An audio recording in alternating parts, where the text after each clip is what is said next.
Salut, salut! Et oui, toujours là pour notre défi lecture de la Bible de l'aurore au crépuscule dans un cadre magnifique.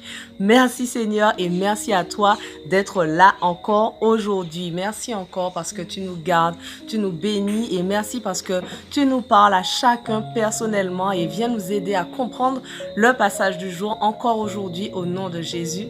Amen. Alors, Exode 8, verset 19. Ainsi, je ferai une distinction entre mon peuple et le tien en épargnant le mien. C'est demain que ce signe miraculeux aura lieu. L'Éternel fit comme il l'avait annoncé. Un formidable essaim de mouches venimeuses pénétra dans le palais du Pharaon, dans la demeure de ses hauts fonctionnaires, et toute l'Égypte fut ravagée par les mouches. Le Pharaon convoqua Moïse et Aaron et leur dit : « Allez faire des sacrifices à votre Dieu dans le pays. » Moïse répliqua : « Il n'est pas convenable d'agir ainsi, car nos sacrifices à l'Éternel notre Dieu seraient considérés comme abominables par les Égyptiens. Si nous les offrons sous leurs yeux, ils nous tueront à coups de pierre. Nous irons à 3 jours de marche dans le désert et nous offrirons des sacrifices à l'Éternel notre Dieu, comme il nous l'a ordonné. » Le Pharaon reprit : « Eh bien, je vous laisse aller offrir des sacrifices à l'Éternel votre Dieu dans le désert. Seulement, ne vous éloignez surtout pas trop et priez pour moi. » Moïse répondit : « Dès que je serai sorti de chez toi, je prierai l'Éternel et demain le Pharaon, ses hauts fonctionnaires et ses sujets seront débarrassés des insectes malfaisants. Seulement, que le Pharaon ne recommence pas à nous tromper en refusant de laisser le peuple aller offrir des sacrifices à l'Éternel. » Moïse sortit de chez le Pharaon et pria l'Éternel, et l'Éternel exauça Moïse. Les mouches venimeuses laissèrent le Pharaon, ses hauts fonctionnaires et ses sujets. Il n'en resta pas une seule. Mais cette fois-ci encore, le Pharaon s'entêta et ne laissa pas partir le peuple.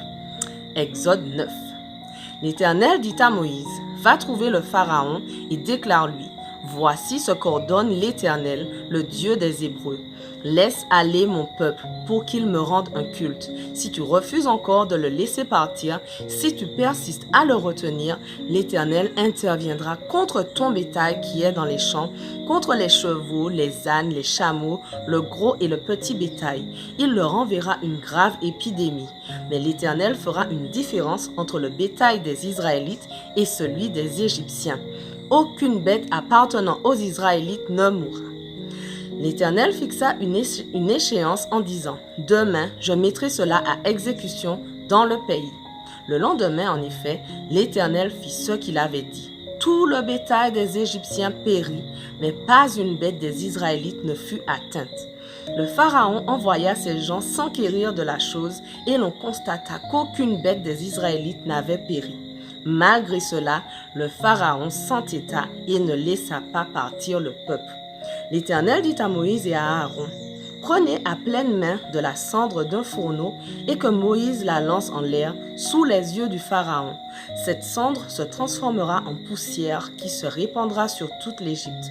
Hommes et bêtes en seront couverts et elle provoquera dans tout le pays des éruptions évoluant en ulcères purulents. » Les 2 hommes prirent de la cendre d'un fourneau et se présentèrent devant le Pharaon. Moïse lança la cendre vers le ciel, et hommes et bêtes furent couverts d'éruptions évoluant en ulcères purulents.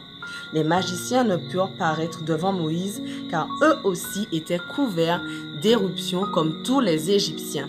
Mais l'Éternel fit que le Pharaon s'obstine, de sorte que celui-ci n'écouta pas les 2 hommes, comme l'Éternel l'avait dit à Moïse. L'Éternel ordonna à Moïse : « Va de bon matin te présenter devant le Pharaon et dis-lui : Voici ce que t'ordonne l'Éternel, le Dieu des Hébreux. Laisse aller mon peuple pour qu'il me rende un culte, car cette fois-ci, je vais déchaîner toutes sortes de fléaux contre ta personne, contre tes hauts fonctionnaires et contre tes sujets, afin que tu saches que nul n'est semblable à moi sur toute la terre. J'aurais pu tout de suite te frapper de la peste ainsi que tes sujets, et tu aurais déjà disparu de la terre. Mais voici pourquoi je t'ai laissé en vie. C'est pour te faire voir ma puissance et pour que ma renommée se répande par toute la terre. Tu persistes à t'opposer au départ de mon peuple, soit. Demain, à la même heure, je ferai pleuvoir une grêle si violente qu'il n'y en a jamais eu de semblable dans toute l'histoire de l'Égypte. Maintenant, Fais mettre à l'abri ton bétail et tout ce que tu as au champ, car tous ceux qui se trouveront en plein champ, qui n'auront pas regagné leur demeure, hommes ou bêtes, périront victimes de la grêle. » Ceux des hauts fonctionnaires du Pharaon qui prirent au sérieux la parole de l'Éternel firent mettre en hâte leurs serviteurs et leur bétail à l'abri dans leurs maisons. Mais ceux qui n'y prêtèrent pas attention laissèrent les leurs dans les champs. L'Éternel dit à Moïse, « Étends la main vers le ciel et que la grêle s'abatte sur toute l'Égypte, sur les hommes, les bêtes et toute la végétation dans le pays. » Moïse leva son bâton vers le ciel, et l'Éternel déchaîna le tonnerre et la grêle, et la foudre s'abattit sur la terre. L'Éternel fit tomber la grêle sur l'Égypte, des éclairs jaillissaient au milieu de la grêle, et la grêle était si violente qu'il n'y en avait jamais eu de semblable dans toute l'Égypte depuis que la nation existe. Dans l'ensemble du pays, la grêle frappa tout ce qui se trouvait aux champs, hommes ou bêtes. Elle hacha toute la végétation et brisa tous les arbres. Seule la région de Goshen où habitaient les Israélites fut épargnée. Alors le Pharaon fit convoquer Moïse et Aaron et leur dit, « Cette fois-ci, je reconnais que j'ai péché. C'est l'Éternel qui est juste, moi et mon peuple, nous sommes coupables. Priez l'Éternel de faire cesser le tonnerre et la grêle, et je vous laisserai partir. On ne vous retiendra pas davantage. » Moïse dit, « En quittant la ville, je lèverai les mains vers l'Éternel pour prier. Le tonnerre cessera et la grêle s'arrêtera, afin que tu saches que la terre appartient à l'Éternel. Quant à toi et à tes hauts fonctionnaires, je sais que vous n'obéirez encore pas à l'Éternel Dieu. » Le lin et l'orge avaient été détruits, car l'orge était en épi et le lin en fleurs, mais le blé et l'épeautre, qui étaient plus tardifs, n'avaient pas souffert. Moïse sortit de chez le Pharaon. En quittant la ville, il leva les mains vers l'Éternel pour prier. Le tonnerre et la grêle cessèrent et la pluie arrêta de tomber. Quand le Pharaon vit que la pluie, la grêle et le tonnerre avaient cessé, il persista dans son péché et s'entêta.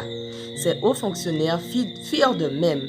Il s'obstina et ne laissa pas partir les Israélites, comme l'Éternel l'avait annoncé par l'intermédiaire de Moïse.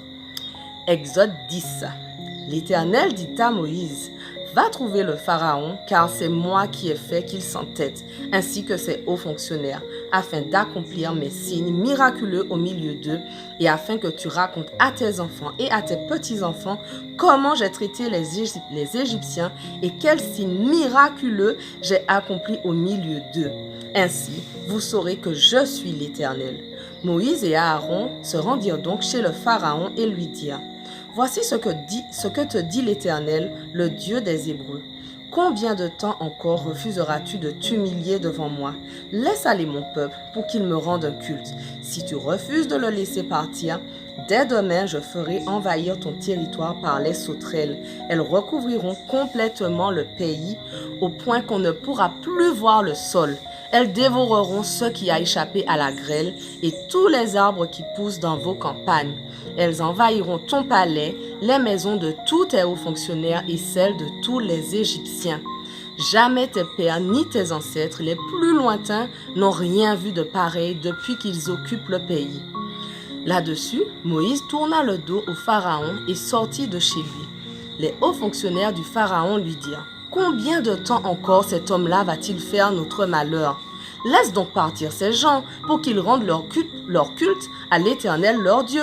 Ne vois-tu pas encore que l'Égypte court à sa ruine? » On rappela Moïse et Aaron auprès du Pharaon qui leur dit, « Allez rendre un culte à l'Éternel votre Dieu.